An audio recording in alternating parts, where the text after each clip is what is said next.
went to this lovely diner called Elmer's Diner.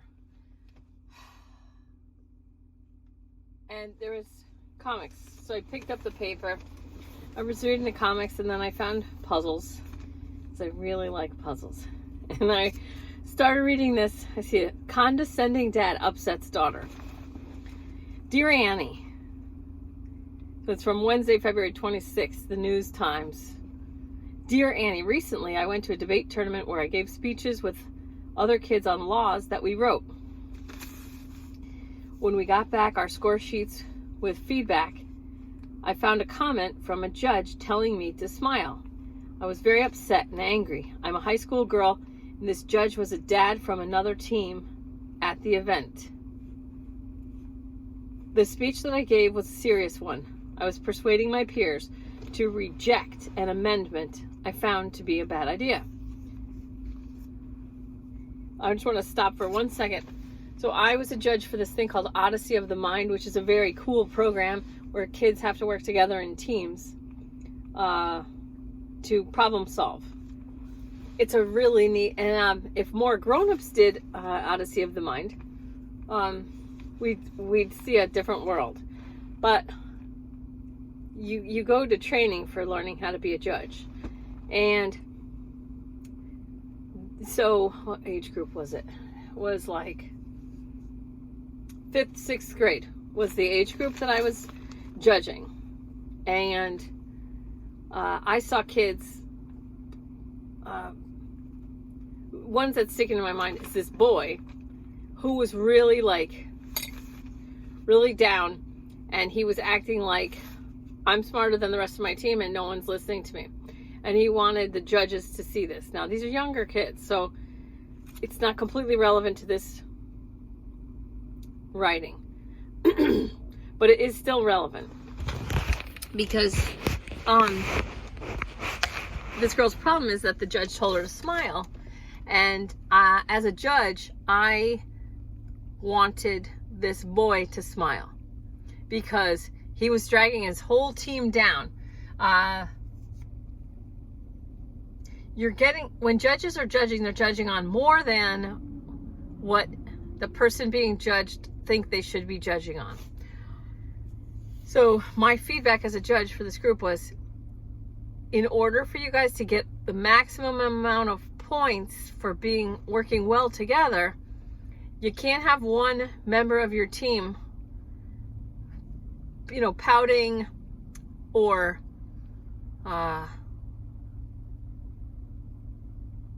like wah wah, like Debbie Downer from Saturday Night Live. You're gonna lose out on points. Okay, so now I'm gonna continue with this. And that was a boy. I just want to say, the kid that I said, this kid needs to smile. Everyone on your team should be happily working together so you can get the maximum points. All right, so back to this girl. When I told my parents, my mom told me about her experience with men telling her to smile. My dad asked if she found it sexist. But then dad won mom to his side by saying that I was overreacting and needed to calm down. My father dismissed why I would feel upset. Okay, so she says my father dismissed why I would feel upset after she said my dad asked his wife, her mother, if her mom felt it was sexist for men to tell her to smile. Okay.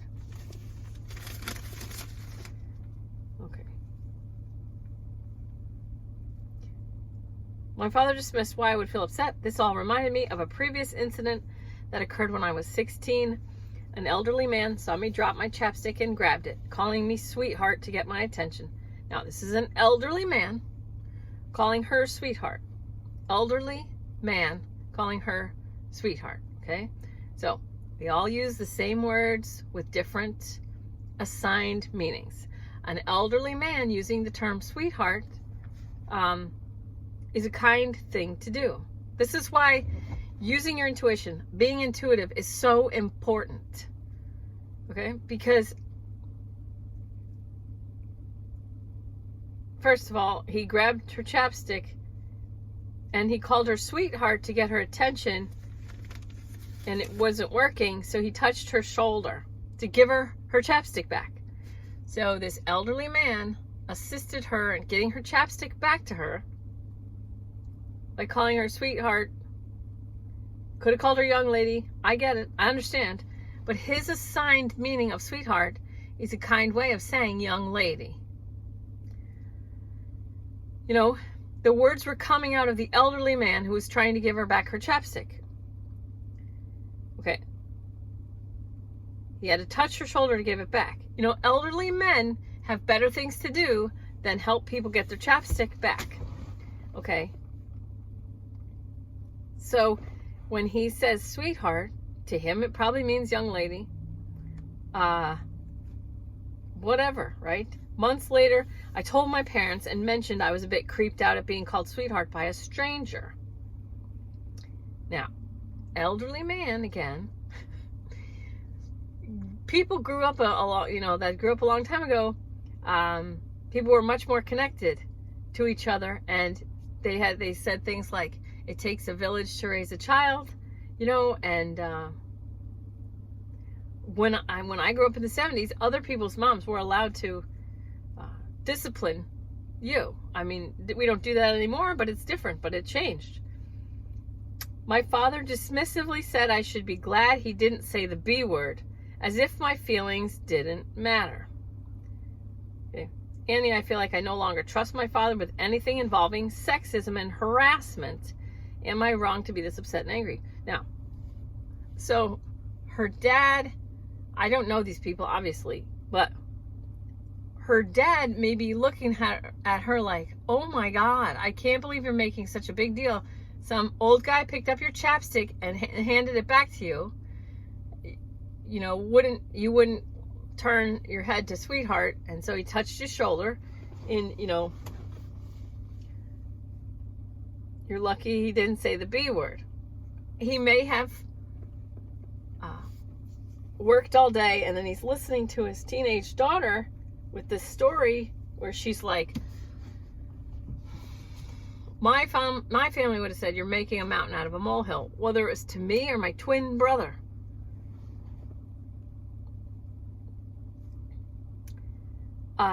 This is third wave feminism. Okay. This is, these kind of women, like young women and women, these sweethearts, these sweethearts don't stand a chance as a female pilot. If this bothers you this much, don't go into male dominated fields. You won't be able to handle it. You can't even believe what I went through as a girl pilot. And if I wasn't intuitive enough to know that some of these guys are mostly giving me compliments, they were not well received, but their assigned meaning of words like sweetheart and all that. Okay, so listen, I want to give the advice back. So this person, Annie Lane, is getting paid to make a column where she gives advice. Ready for this advice? It's all victimhood and empowerment. Everything. You choose victimhood mindset or empowerment mindset. And then as you choose whether you want to be a victim or empowered, everything goes down, everything flows from there. Okay? So if you're getting a lot out of being a victim, you're super smart, this girl, you're not going to let it go. Carolyn Mace wrote a book, Why People Don't Heal and How They Can. But the reason people don't heal is because they get attention or they think they're smart with this. And it's fine because I'm sure this girl was like programmed into this. So listen to this advice that this woman's getting paid for this advice. Dear upset teen, you are not wrong to be upset or angry. Your feelings should always be acknowledged.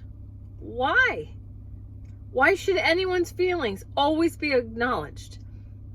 Should they be acknowledged by everyone all the time? What about people who have to work really hard? I say, if somebody needs me to use pronouns that they just made up, I'm just going to smile and nod, and then I'm going to go over there. Like, I love you from over there.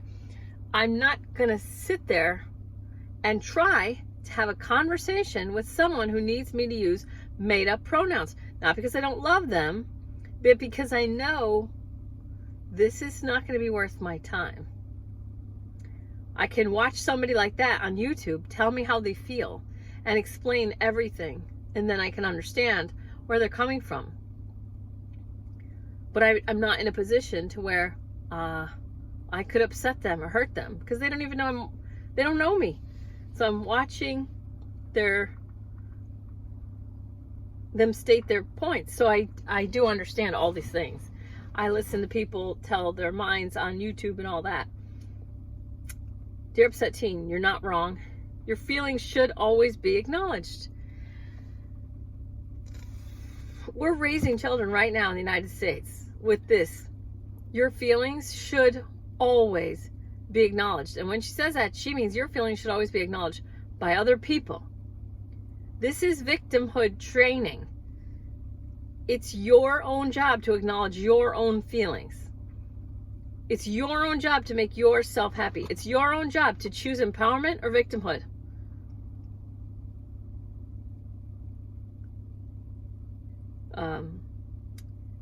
Hello Giggles contributor Karen Frati wrote about the impact of men telling women to smile. Quote, even in the most benign scenarios, it equates to asking a woman to change her behavior or appearance in order to fit what you think is most pleasant. Okay, so Annie Lane and Karen Frati are both now saying they think it's a fact that men telling women to smile equates to asking a woman to change her behavior or appearance in order to fit what you think is most pleasant, in order to fit what they think is most pleasant. Okay, now that is victimhood training, victimhood consciousness. These poor women, these men telling them to smile, change their behavior to fit what they want to be. Okay. Or if I do it as a judge for Odyssey of the Mind, if I'm saying, look, if you guys want to get, I'm saying it a different way, obviously, because I'm saying, if you guys want to get the maximum points, but they're coming to me as a judge. They're coming, I'm not a paid judge. Nothing I seem to do is like paid, but it's just, I'm living my life according to my heart's guidance. And this girl went to her parents to tell them a story or tell them a situation. What if in her father's mind, my daughter's coming to me for help with this thing that's hurting her. My daughter's coming to me asking me for advice on a situation. That seems valid to me. If I'm a judge at Odyssey of the Mind, they want my feedback as a judge. There's really not a whole big difference between me as a judge of Odyssey of the Mind and this father with his daughter coming to him all upset. Men, generally, regular men of the past, men, they believe that their job is to fix things. Fix it. So when a woman or a girl or kids come to me as a man in the past with a problem, it's my job to fix it for them. That's my job. To, what's it called? Provide for the family, fix everything that's broken, and make sure everything's fine. That's why in my dating life as with men, I'm straight female, I figured out pretty quick that unless you tell a guy, look, I'm not asking for you to fix anything, I just need to vent for 5 minutes. When you tell them that up front and you say, look, I gotta talk for 5 minutes. I'm having a hard time with something, but I'm not asking you to fix it. I just need you to listen. When you say that up front, it's a whole different thing than when you just launch in to what your best friend did or said or whatever. And then they think they need to fix it. The way so if you give a man something to fix, in their mind, they're receiving it as a problem, something that you want me to fix, okay, they can come across as getting mad at you for having this problem. And so this father, let's just, I mean, if this is this girl's problems, if this is her problem, someone told you to smile, some other man like picked up your chapstick and called you sweetheart, like billions of people on the planet would kill for those problems. Seriously. Kill for those problems. You know, little 9-year-old girls getting married off in Islamic faiths and cultures would kill for these two problems. Somebody told you to smile, and then what happened? Okay, wait, I must have missed something. Wait, some guy called you sweetheart and then gave your chapstick back? Like touched your shoulder? Okay, but what are you leaving out? Like, what's the problem? What's the actual problem, right? So it's all victim mindset. This is all victim mindset. And if this father or me as a judge for Odyssey of the Mind, we feel like somebody's coming to me for, I had a very, very, very close friend who used to just rail and rail and rail and rail and go on and on and on. And the way she went on and on about her problems made it seem like these problems were like killing her. And so I guess I think like a guy maybe, but I was like, well, you can do this, you can do this. And she's like, how come you can't just listen? Why can't you just listen and keep your mouth shut? And I was like, why can't you just be fine? Ever. You're never just fine. Like, we can never just go eat somewhere and be fine, or like, we can never just be somewhere. I want you to be fine so that I can relax, because I'm empathic and I can feel when you're not fine and you're going on and on and on. You're stressed out. I want to stop you being stressed. I want to fix it so that we can finally relax, so that we can enjoy ourselves, because I'm paying for this meal or whatever. And I just have to listen to your problems. And I'm not your person if you want me to just sit here and go, yeah. Because to me, it's a pretty easy fix. It's like, to me, it's like somebody's going, when I bite my tongue, it hurts. Ow. Stop biting your tongue. Stop. Or enjoy it. I love when my tongue, but I don't understand it. So here she says, regardless of your father's views on sexism, his views towards you, his child, should involve understanding and protection. He is offering neither, and is instead perpetrating a small moments of condescension. It sounds like he might do that to your mother as well. Sit him down and have a long conversation, sharing your perspective.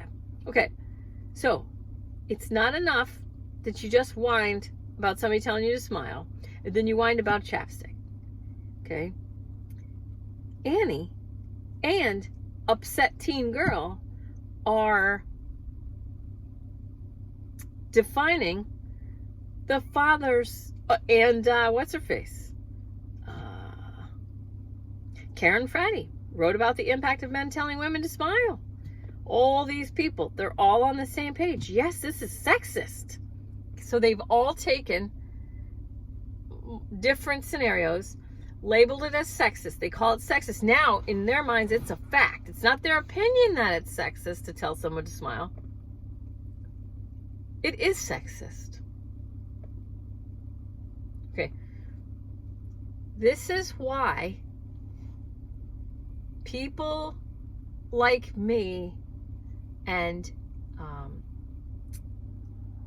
the third wave feminist movement, have at it. If that's your thing, if that's what you want to do, and you feel really good in that echo chamber, and you're all complaining about this kind of thing, somebody told me to smile, that's so sexist. I've done it to little boys. I've done it to kids. And if I were the father, and I'm telling my daughter, who probably has a new iPhone, probably has all the clothes she needs, probably has all the food she needs, roof over her head. I mean, I'm not going to drag you through my childhood. I was really poor.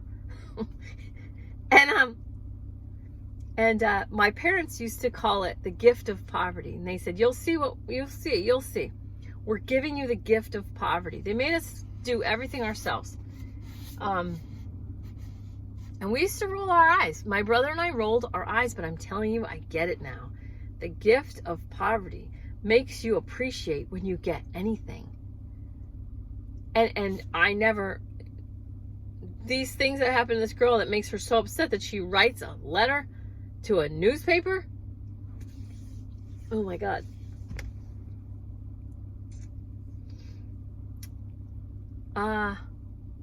It's a perfectly valid choice to do. And, you know, people are going to tell me I don't understand. There was this black woman on Twitter who was talking about some kind of way she empowered herself. She was really proud of herself. And she was really happy that she had the mindset that she had. And I follow her. And I said, that's awesome. And then I don't remember exactly what I said, but I used a similar example from my life, and we were just sort of like sisters from another mister. And then this person like freaking chimes in and like says to me like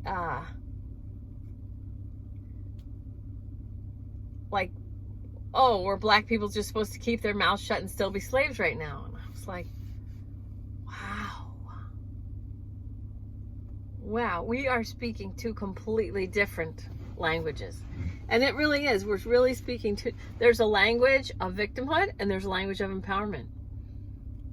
And the people that work closely with me they're I don't know if they're learning it intentionally, but they're learning the language of empowerment.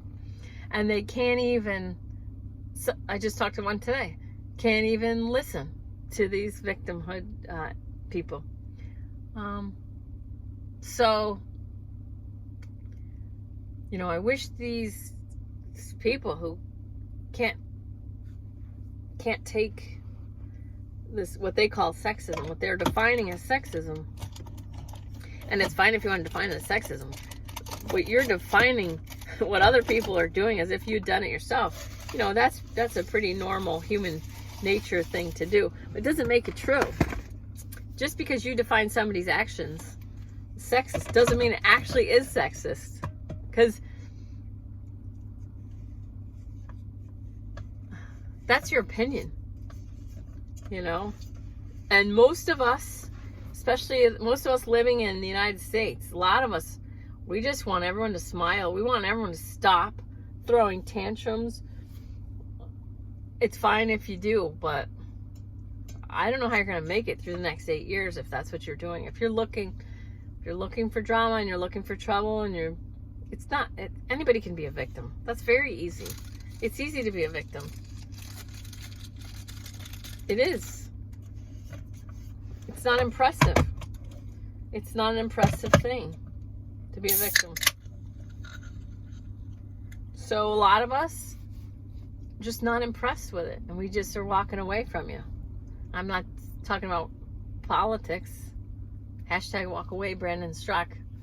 I'm just saying, people who love Bill Burr, people who agree with Dave Chappelle, you know, Ricky Gervais. We've really kind of had it. We've had it with all these problems that face you, sweetheart. Smile, sweetheart. So, smile, sweetheart. And if you see me and you tell me to smile, sweetheart, it's going to be funny. But here's someone getting paid to teach victim mindset. Paid to spread victim mindset. And that's where we are right now in our collective evolution. It's perfectly fine. But some people are taking the elevator up and some people are taking the elevator down. And if you're a victim of somebody calling you sweetheart, or victim of someone telling you to smile, life's going to be very hard for you. So I wish you all the best. Thanks for listening. Peace out.